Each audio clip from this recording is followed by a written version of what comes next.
One, two, three. We're the Women by Daddy Mom and Dad talking to our favorite two people, our mom and dad, and we have Hantie. What's up, Hantie? How you all doing today? Mom is here. There she pops up, everyone. Yes. So today, we're going to talk about a subject here: the State of the Union address by Biden. Wow, that's just a lot of loaded things that were there. What are your thoughts on that? I was very, very impressed.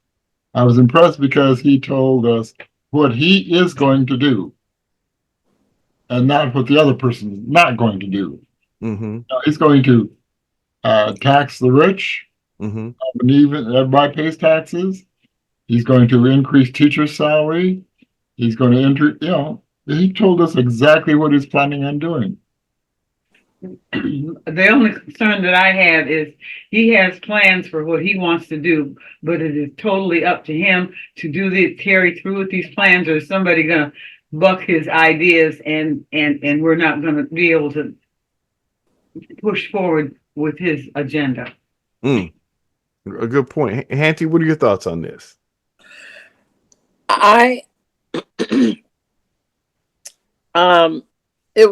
It was a little bit much for me to comprehend everything that he was saying, at one time, and then make a determination. My brain isn't like that. So I listened to a lot of it today. So it would be an emphasis on my head. I mean, everything starts in the head. Well, heart starts in the heart, I guess. But I'm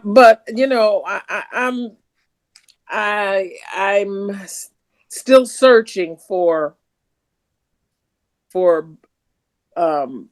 Biden's age. And I guess I'm listening to my daughter. She says, "Mom, I don't think he's even gonna make 4 years." And his stride, his walk, his gait is a little bit, so is mine. So all that has to be taken into consideration. At the end of another 4 years, are we going to be pushing him in a wheelchair?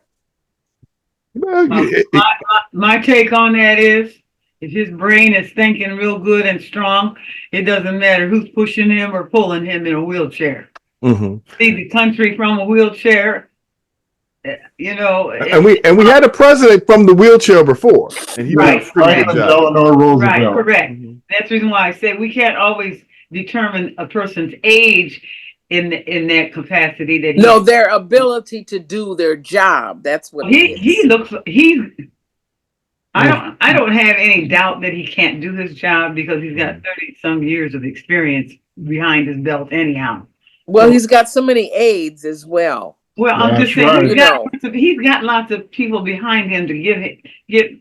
That's what I mean, aides. And the thing is, between the two candidates, he's the one that's most qualified because of his experience, because of who he worked with. And then that is Barack Obama. And he knew exactly what he was going to do. And the thing is, if you look at Barack Obama's history, he brought us off from a deep, deep, deep recession, which astounded a lot of people. Yeah. America was actually going to go bankrupt.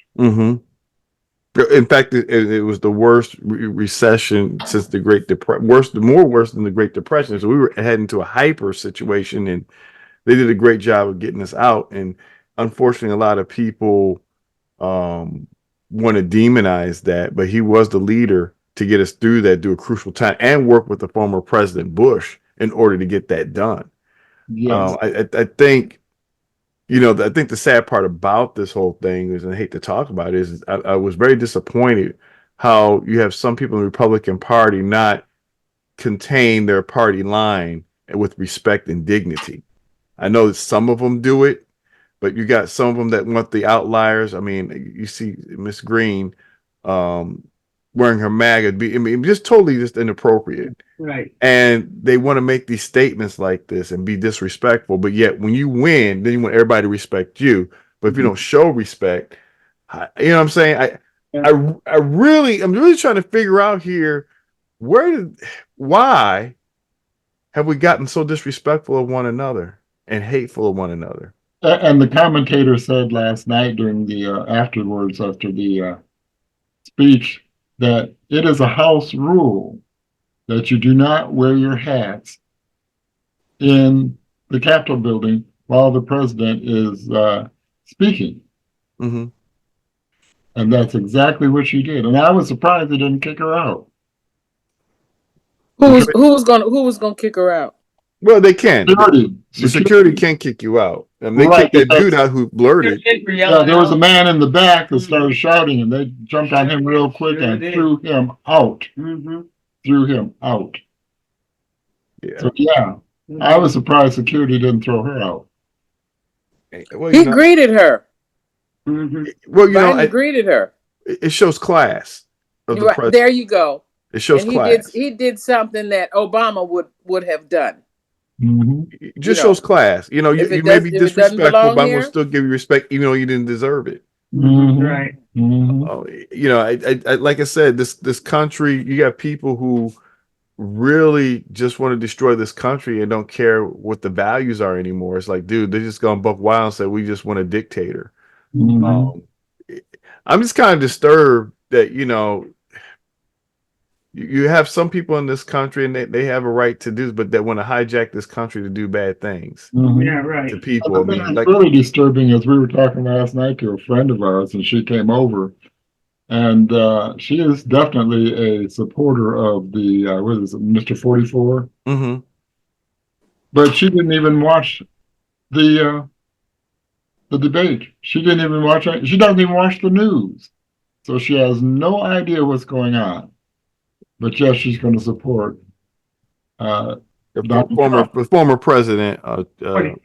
Yeah, but I like I said, you can support whoever you want. This is a free country, 45. But I think the problem I have is when people say they have values. Okay, it's not in the open, or it hasn't been said anything about this president having any extramarital affairs. I remember talking to a friend who is part of the religious right, talking about, I didn't vote for Clinton because he cheated on his wife. But these same people who didn't vote for Clinton are voting for Trump, who's cheated on all his wives. Right. Not only that, but he raped a well, there's some stuff here like, dude, where's your value? I mean, I'm voting on. So what values are you really voting on? And it's more disturbing that the values you're voting on is to divide this country with some interesting stuff. And sneakers relates to a black person. I mean, that part right there really bothered me that wouldn't even be said, and I can relate to because I got sneakers. I mean, I'm not a sneaker dude. I wear sneakers, but I'm not into sneakers like that. Never have been. But yet you're going to classify people like me saying that we have that. And Dad, my Hantie, you all been classy people. I mean, Uncle Frank, you hardly see him in tennis shoes. He wore nice shoes. I'm just saying, for us to be deemed and connected to that kind of rhetoric. Rhetoric and fried chicken. Like, really? Yeah. Yes. And watermelon. And then you talk about, I'm getting railroaded, just like the one thing we can identify with. Yeah, you're getting railroaded, in your opinion, just like black folk, you can identify with to do something about it. Because we've been railroaded since we got into this country. Oh, yeah. And we started off in chains. I just want you to think about that. We've been railroaders in this country and we started off in chains. Just think about it. It's a history lesson for some folk. And all the things that we have accomplished in such a short time period, that is truly amazing. It's scary for a lot of Americans. They are scared, like, Todd, we're afraid that well, guess what? I'm a human being just like you. You're right. I bleed just like you. I care just like you. I'm looking out for you just like you. And I think the problem with this country is that we lost the love of God. We forgot God in the midst of all this. We just sprinkle Jesus and God on it just to say I'm a Christian and that's it. I go to church, not live the life of Christ. Mhm. You know. Mhm. So Anyway, what are your final thoughts on this, everyone? God is in control, and Of God everything. of everything. So we as individuals, we have nothing to fear Mhm. because God is in control. Mm. It's not the president, but God. Mhm. Even though some people feel that they are gods, Mhm. they're not in control.